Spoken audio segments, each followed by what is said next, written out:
Magandang umaga po.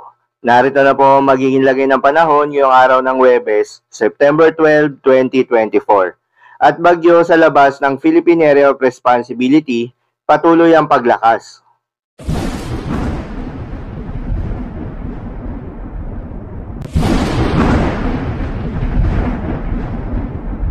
Sa kasalukuyan na tayo sa pag-asa, itong trough or extension nitong bagyo na nasa labas ng Philippine Area of Responsibility ay patuloy na nakakaapekto sa may eastern section ng Visayas at Mindanao.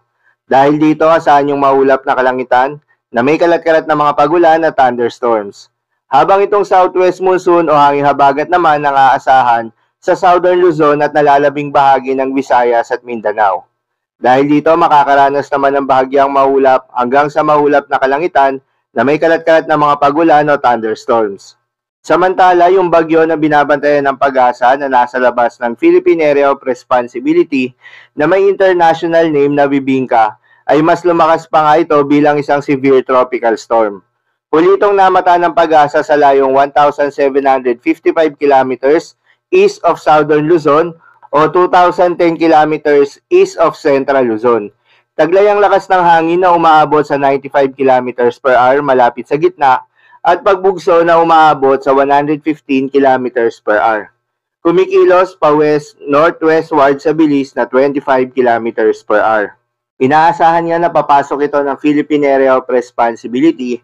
Kapag sa oras na pumasok ito ng Philippine Area of Responsibility, tatawagin nito sa local name na Bagyong Ferdy.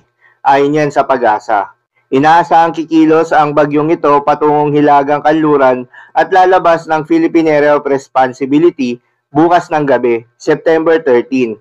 Nananatiling mababa naman yung tsansa nito na tatama sa ating kalupaan, maliban lamang sa hahatakin nito ang hanging habagat na siya namang magpapaulan muli sa malaking bahagi ng ating bansa sa mga susunod na araw. Paalala lamang po na ang mga nasabing forecast ay posible pa pong magbago. Kaya naman patuloy lamang magantabay sa mga update na ating ilalabas at ng pag-asa. Para naman sa magiging lagay ng panahon ngayong araw ng Huwebes, dahil pa rin sa epekto nitong trough or extension nitong bagyo na nasa labas ng Philippine Area of Responsibility, asahan sa Eastern Visayas, Caraga at Davao Region ang maulap na kalangitan na may kalat-kalat na mga pagulan at thunderstorms. Posible ang mga pagbaha o pagguho ng lupa dahil sa katamtaman hanggang sa kung minsan ay malakas na pagulan.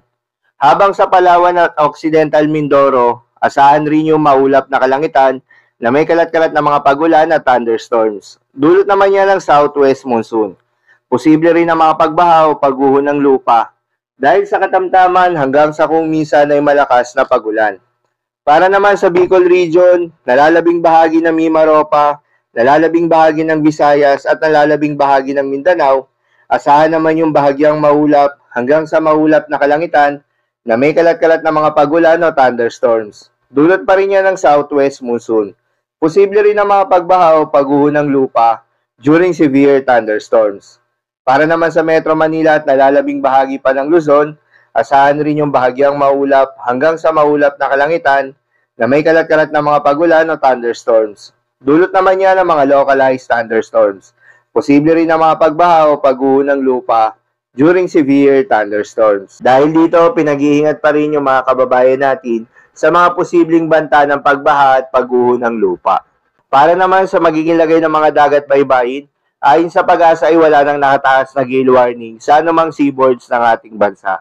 Ngunit pinag-iingat pa rin yung mga kababayan nating mangingisda at yung may mga maliliit na sasakyang pandagat na papalaot dahil inaasahan pa rin yung slight to moderate na mga pag-alon.